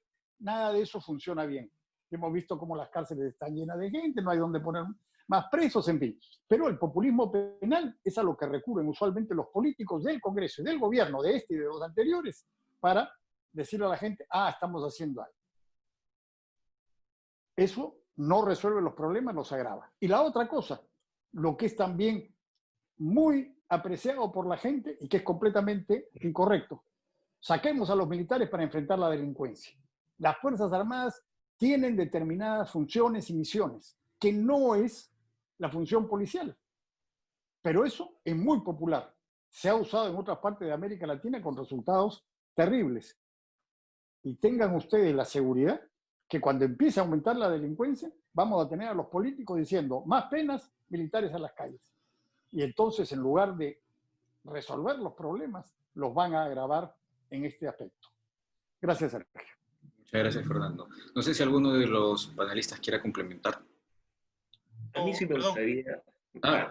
Perdón. No, sí, un ratito, Carlos. Yo quisiera decir de que no es que van a sacar las Fuerzas Armadas están en la calle. Yo creo que este gobierno no se va a atrever a regresarlos a los cuarteles. No se va a atrever. Porque así ha sucedido en otros países. Una vez que usted saca a los soldados a las calles, ningún gobierno se atreve a devolverlos a los cuarteles. Pregúntele a López Obrador, el más izquierdista de los izquierdistas, que durante su campaña dijo que lo primero que iba a hacer era desmilitarizar México. ¿Y qué cosa ha hecho? Dice que después dijo lo va a hacer de forma progresiva. Ahora ha formado una Guardia Nacional en base a elementos del Ejército, Marina y Fuerza Aérea, pero como Donald Trump le ha ordenado que vaya a cubrir la frontera, siguen las Fuerzas Armadas en la calle. Este gobierno, ¿alguien cree que va a retirar a las Fuerzas Armadas a sus cuarteles cuándo? ¿En diciembre? ¿En julio? ¿Y el que entra? Sé que no te preocupes, Rocky, no, nadie la va a sacar. Ya se quedaron afuera. Perdón, Carlos, perdón. Carlos, por favor. Están afuera, sin equipamiento, arriesgan su vida y vemos los cuadros que observamos en la televisión que todavía se pueden mirar a diario. Solo una observación. Había una vez un país donde hubo un proceso medio accidentado de cierre de un congreso. Los juristas más conocedores decían que era un quiebre del orden constitucional, pero los arreglos políticos lograron que hubiera una nueva elección para el Congreso. El pueblo le tiró por la cara las opciones que se ofrecían en ese momento. El 60% de los electores votó por el doctor Blanco, por el doctor Viciado, o su voto fue anulado. Solo el 40% se distribuyó entre 8 instituciones pitufas. La más poderosa de las pitufas, con el 6% de los electores teóricos. Y hay partidos como el FREVAP que siempre sacan lo mismo, 4% de los electores, salvo error o omisión, y otros grupos igual de pequeños. Estos hoy día son la clase política. Lo primero que yo les pido que reflexionen es que si esta ha sido una elección libre, la burocracia no tuvo parcialidad, la prensa no tuvo parcialidad, y eso vale la pena tomarlo en cuenta en medio de esta coyuntura, porque la prensa sigue dependiendo de la pauta fiscal y la burocracia está todo lo ideologizada que conocemos. Y eso es lo que va a acotar la próxima elección del año 2021. Así que es muy fácil saber qué candidatos van a sobrevivir y eventualmente van a ser selectos. No dije electos, selectos. Todo esto en materia económica tiene efectos nefastos, no solo por el tipo de políticas económicas que esta gente está aplicando, sino porque no solamente estamos perdiendo el orden constitucional, estamos transitando hacia un régimen más democrático, en el sentido más burdo de la palabra, más populista, y menos democrático en el sentido de asegurarse los derechos económicos y políticos de la gente a través de un Estado limitado. El que tiene el poder hasta elige en ese país, no necesariamente es el peruano. Y eso nos permite entender lo que está pasando ahora, porque el fracaso estrepitoso en términos de enfrentar la crisis que ha derivado en una mega recesión es tremendamente aceptado. Me hace acordar el declive venezolano. Venezuela, damas y caballeros, tenía el ingreso, el nivel de desarrollo relativo de Italia en los años 60. Luego vino la caída libre. Ahora tiene un índice de Ilarianov, que es el ratio de producto por persona, con un país desarrollado más bajo que el de Perú, que les da una idea de lo feo que ha caído, del 70% a menos del 10%. Y eso pasa muchas veces mientras discutimos cosas bastante coyunturales. Tenemos que ser mucho más ambiciosos. El país no se va a caer un año, estamos hablando de quinquenios, los errores son serios y estamos viendo un claro debilitamiento de libertades políticas y de libertades económicas a nombre de que son populares.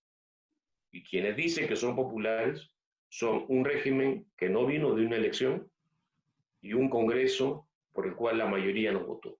Así que mi humilde comentario, señor Pegliosi, es que la política es un poco más compleja acá, bastante más apática, bastante más polarizada.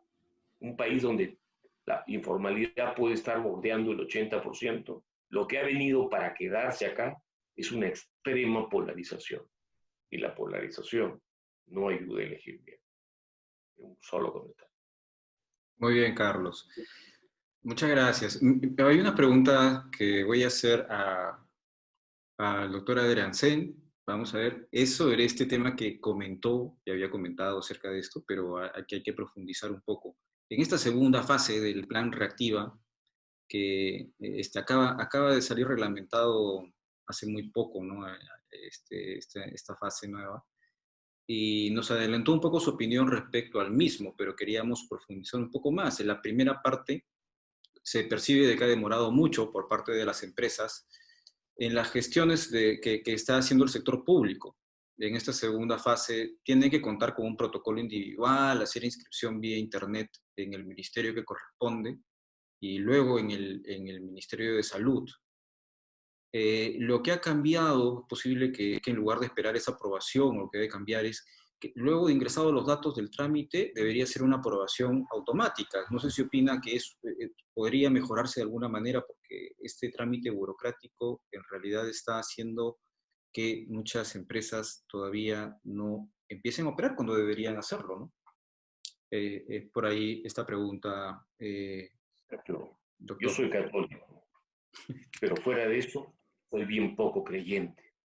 El fracaso de la fase 1 de la supuesta reactivación y sus protocolos hiperregulatorios, casi socialistas, se ven, las veo grosso modo similares en la fase 2. Se habla que se deja operar a muchísimas otras actividades con unas cargas regulatorias incumplibles, incentivadoras de evasión tributaria, de la informalidad y de ninguna manera incentivadoras de la reactivación. La clave para enfrentar un cuadro como el del COVID-19 implica una reactivación inteligente y eso requiere de que se asignen recursos fiscales bien, no se está haciendo y que el número de reglas que se imponen no son reglas que coarten severamente la libertad económica. Hoy día, en la fase 1, para una empresa de 20 trabajadores, se pedía un médico ocupacional y una enfermera. ¿Usted cree que los burócratas de este régimen los mismos que han explicado el derrumbe del crecimiento peruano en los 6 años previos. Creen que no van a insistir en los procedimientos. Para los burócratas todo es el procedimiento, es la forma en que controlan la economía y es la forma en que la hunden. Así se hunden las economías.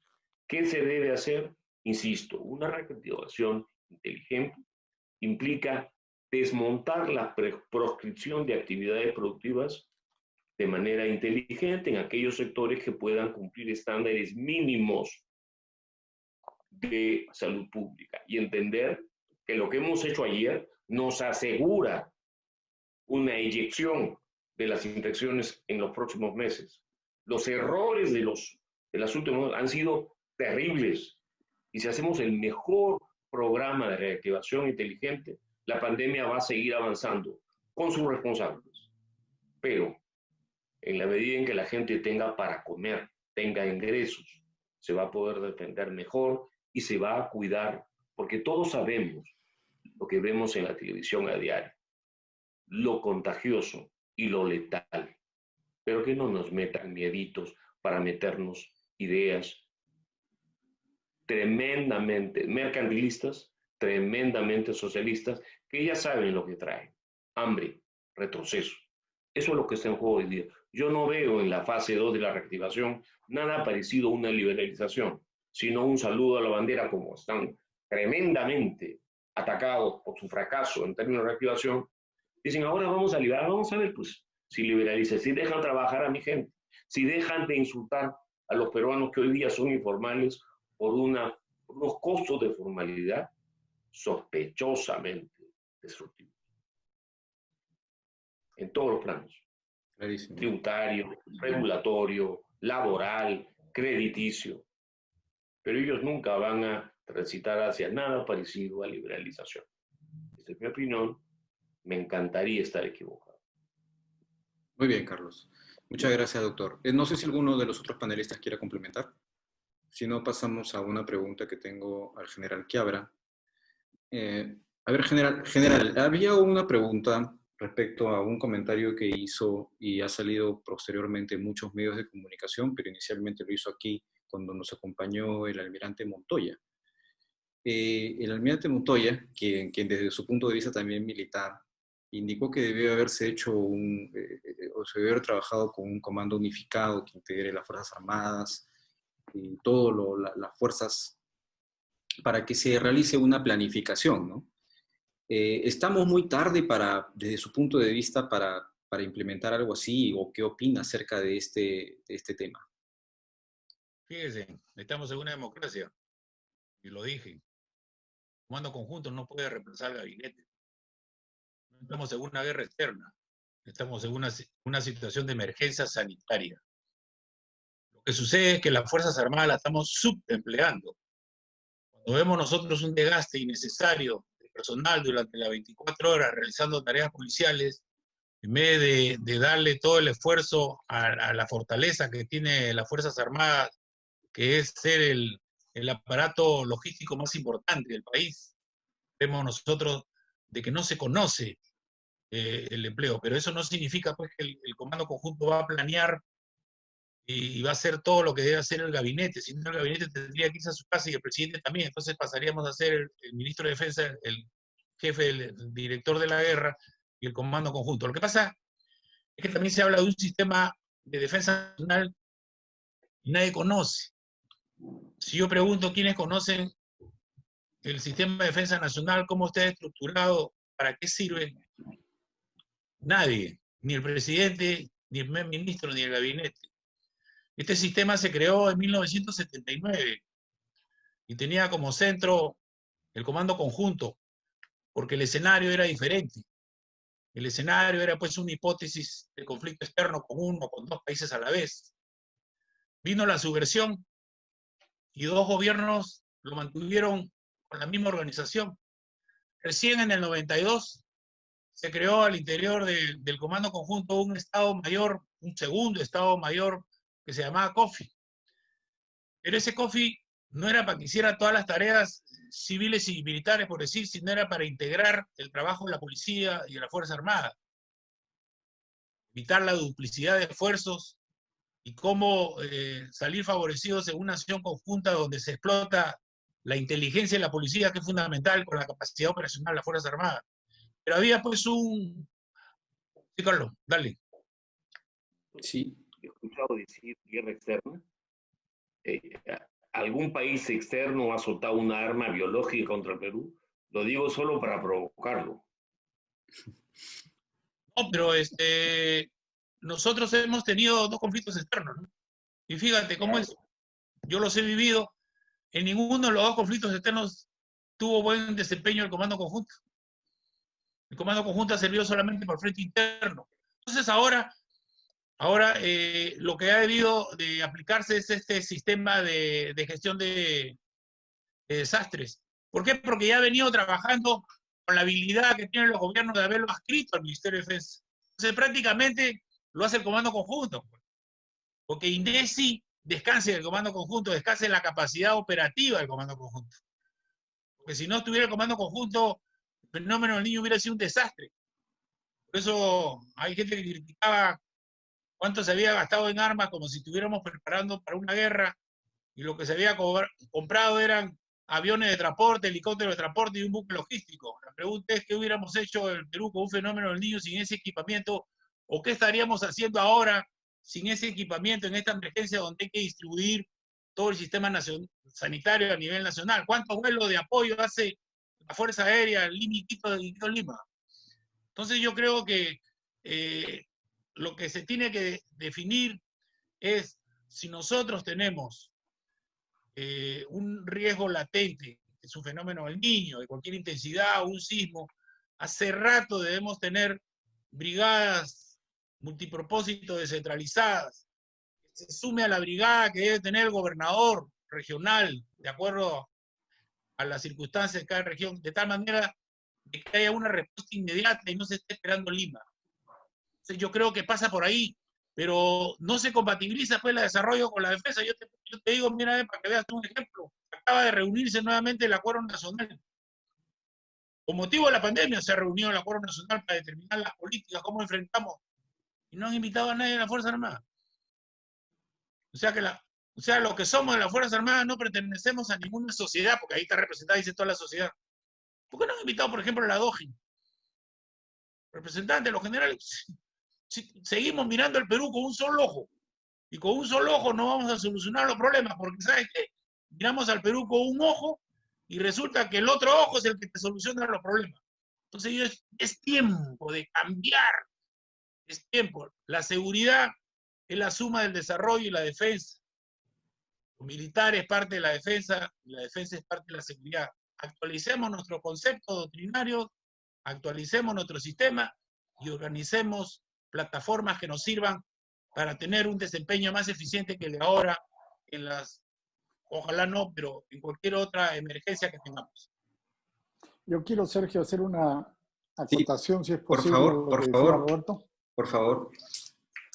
Sí, en su primera intervención, Roberto mencionaba que, por ejemplo, podía haberse empleado a las Fuerzas Armadas para la distribución de alimentos junto con la iglesia. Es decir, ¿qué hizo el gobierno?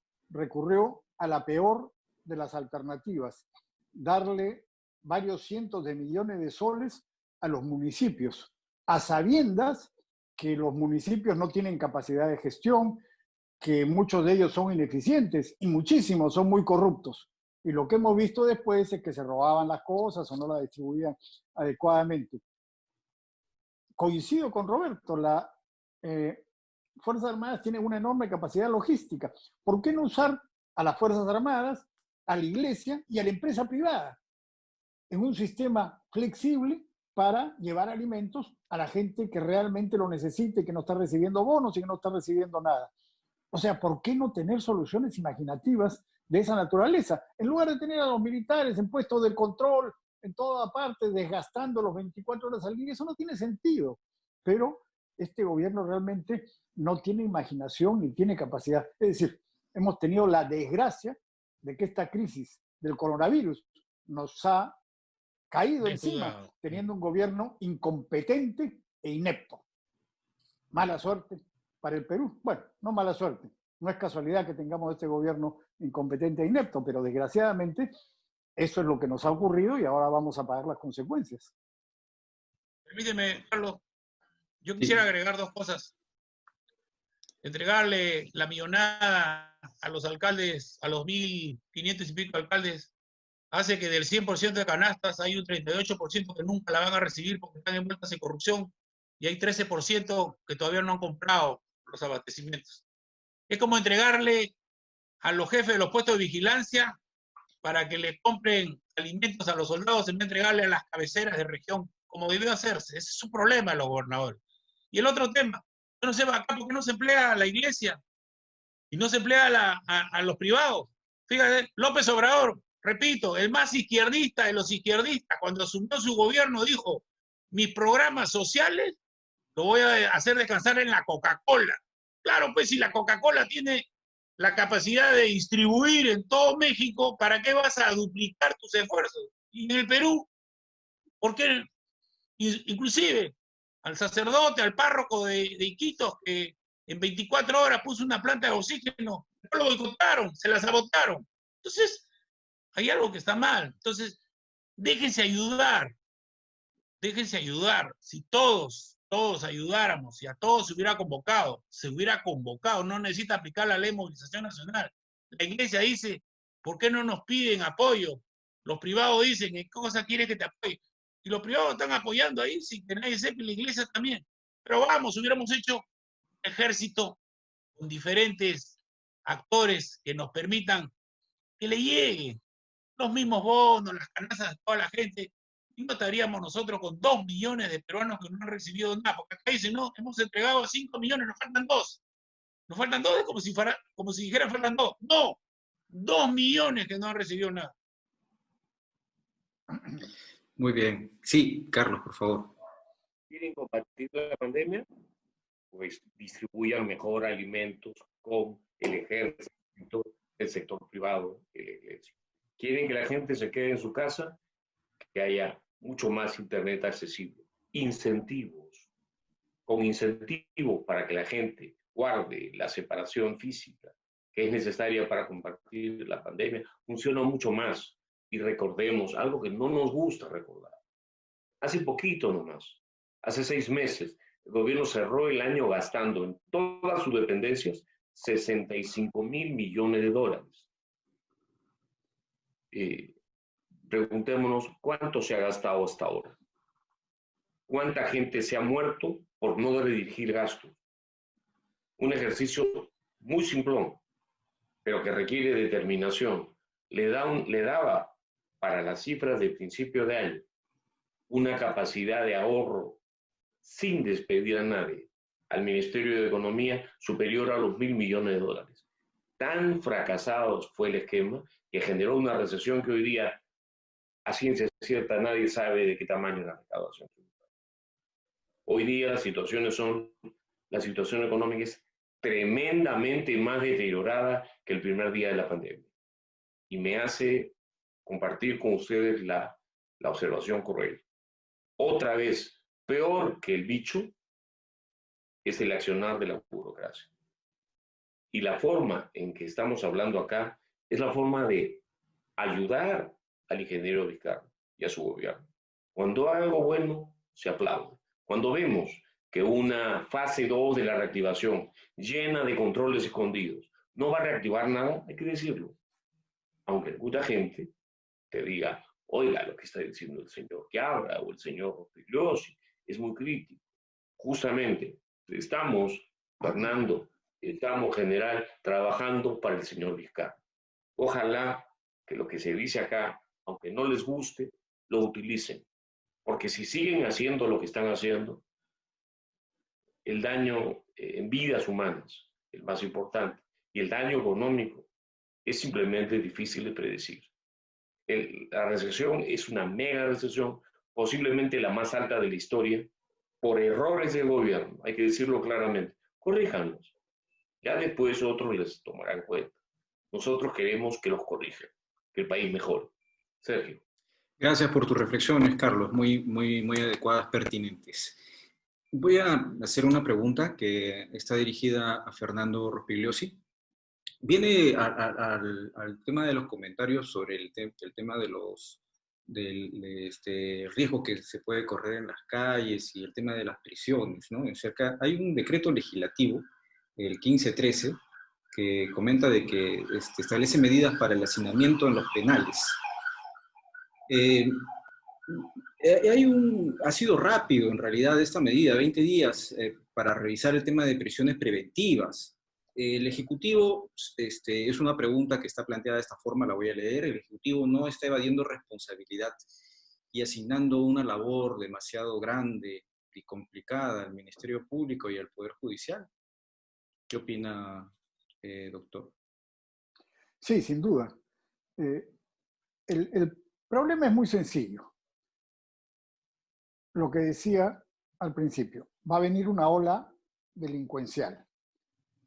Y cuando salgan presos de las cárceles, por el hacinamiento y por el problema del virus que ha invadido las cárceles y que ha ocasionado motines y muertos, como hemos visto en meses anteriores, la gente va a hacer una asociación que no es exacta, no es correcta. Va a decir, la delincuencia ha aumentado porque sacaron presos de las cárceles. Y por eso hemos tenido ese peloteo entre el Congreso, el gobierno, el Poder Judicial, el Ministerio Público. A ver, ¿quién suelta a los presos? Hay que tener una política para deshacinar las cárceles, que tienen muchísimo más presos de los que pueden soportar, que son escuelas de delincuentes. No hay separación de delincuentes menores con delincuentes avesados. Es un desastre el sistema penal peruano.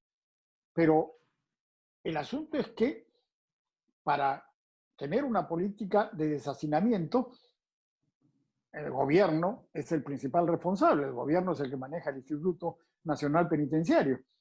Y ha debido tomar la iniciativa y hacerlo. Y podía hacerlo desde el principio de la pandemia, porque era evidente que iba a haber un problema en los penales. Sin embargo, no lo hicieron y hemos tenido este peloteo entre todas las instituciones estatales, como digo, porque además tenemos el ejemplo de lo que ocurrió con Alan García.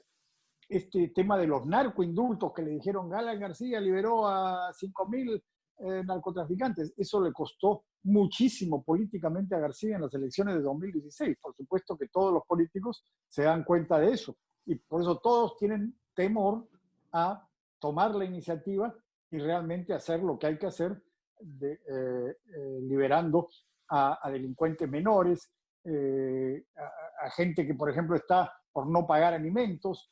El otro día un juez mandó a la cárcel a una persona porque debía 19 soles, eso fue noticia en los periódicos, pero casos como ese o parecidos a ese hay montones. Entonces, no hay pues realmente una política que esté tomando el toro por las astas y haciendo lo que hay que hacer en los penales.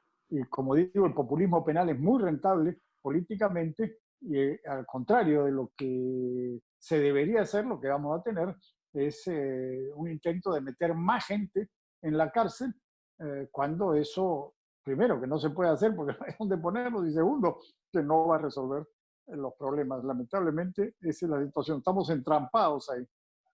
Muchísimas gracias, Fernando. Vamos a hacer una última pregunta que está dirigida a Carlos Adriancén, pero vamos a dejarla abierta, una pregunta general para todos. ¿Qué hoja de ruta concisa, clara, qué objetivos o ejes estratégicos quedan por seguir de forma urgente que debería ser prioridad para los peruanos? ¿Cómo dejan un mensaje final?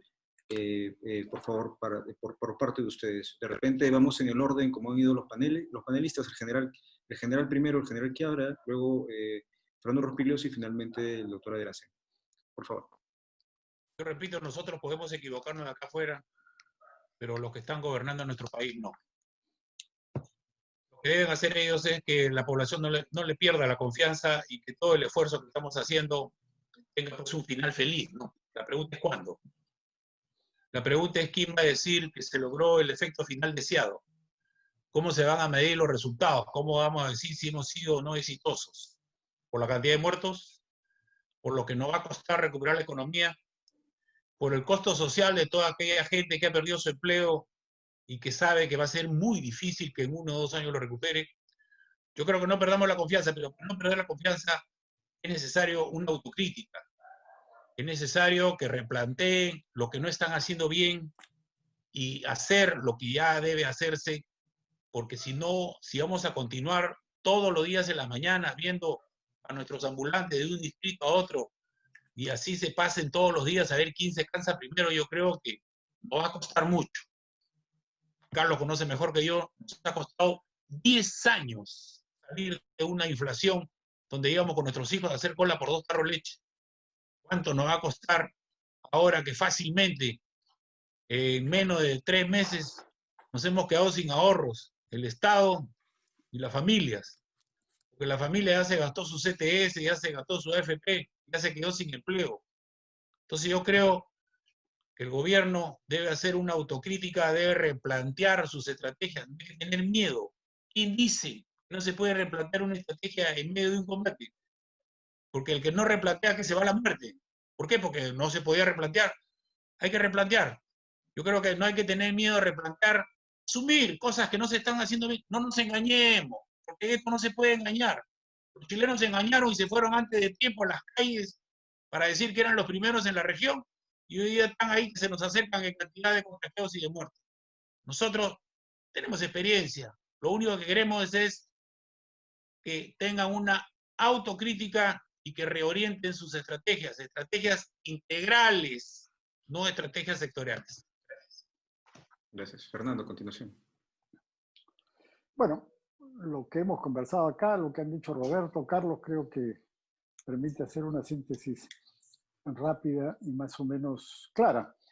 Primero hay que terminar con la cuarentena tal como está diseñada. Hay que tener una estrategia rápida para terminar con estas restricciones sin imponer barreras burocráticas, mantener ciertos aspectos como evitar concentraciones, partidos de fútbol, conciertos, cosas de esta naturaleza, mantener mascarillas y ciertas limitaciones de ese tipo, pero hay que reabrir la economía rápidamente y lo más pronto posible, sin trabas burocráticas. De hecho, la mayoría de la gente, muchísima gente ya está en las calles haciendo lo que puede para tratar de sobrevivir. No liquidemos al 30% de empresas formales, que son las que finalmente pagan los impuestos y sostienen al Estado.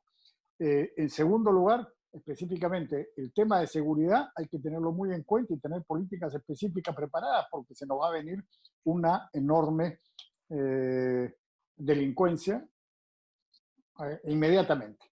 Y tercer lugar, la gente consciente que se está dando cuenta de lo que está ocurriendo en el país, que conoce lo que ha ocurrido en países vecinos, debería tratar de sumar fuerzas para evitar que el próximo año un caudillo populista, cualquiera que sea, de derecha o de izquierda, gane las elecciones y arruine el país en muy poco tiempo.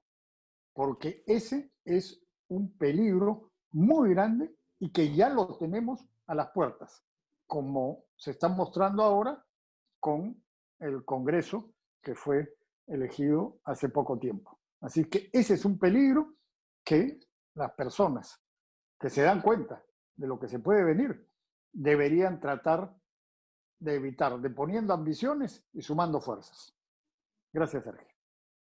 Gracias, Fernando. Por favor, doctor Carlos Seracín. A mí no me gusta el término hoja de ruta. Nos fue muy mal con una, aunque veo esta gran cuarentena parecerse cada vez más a la gran transformación velasquista del primer Humala, pero aún así plantearé 3 puntos sencillos.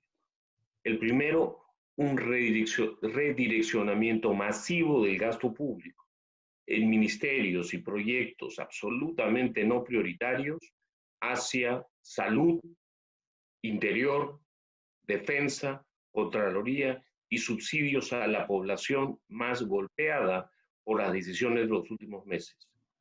Una medida muy concreta y muy dolorosa, nada de suavecito, bien claramente se corta donde hay que cortar sin despedir en planilla en ese momento. Eso no está pasando. No hablo de migajas, hablo de redireccionar. Habría que conocer el estado de las cifras actuales, pero en función a las cifras de marzo del año, unos 1.500 millones de dólares al mes hacia la prioridad. Y eso no se hace pidiendo permiso.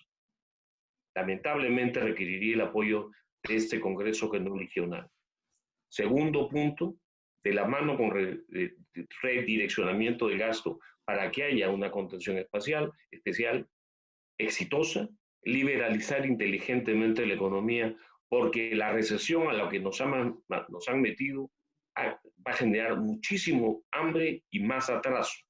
Finalmente, en materia política, hay que tener muchísimo cuidado con esta elección. Tenemos, insisto, un Congreso por el que no ha votado nadie y que tiene ideas absolutamente disparatadas. Ahí hay que pedirle a estos congresistas, insisto, que no tienen mayor legitimidad estadística, que se contengan. Que si aman algo a este país, dejen de proponer las barbaridades que están proponiendo y en todo caso el Ejecutivo debe enfrentarlos a costa de su propia popularidad si es que algo de decencia caracteriza su accionar. Porque el pueblo es el que paga esa cuenta. Muy bien, gracias, Carlos. Muchas gracias. Hago extensivo las gracias a todo el panel. Ha sido un lujo realmente tenerlos con nosotros. Han habido muchas preguntas más que no he alcanzado el tiempo, lastimosamente, de formularlas. Pero bueno, todo el material que estamos recibiendo de preguntas también servirán para próximos temas que podamos abordar. Lo que vamos a hacer ahora es que este material que se ha generado va a estar en nuestras redes, tanto del PAT y de Andina Consultando. Bueno, sin más que decirles, hasta una próxima oportunidad. Cuídense y manténganse salvo en sus casas. Muy buenas noches. Muchas gracias a todos ustedes. Hasta luego. Gracias, hasta luego. Hasta luego. Gracias. Fernando. General. Carlos. Fernando. Hasta luego. Chao, Sergio, gracias. Chao, muchas gracias, Fernando. Muchas Chao. gracias.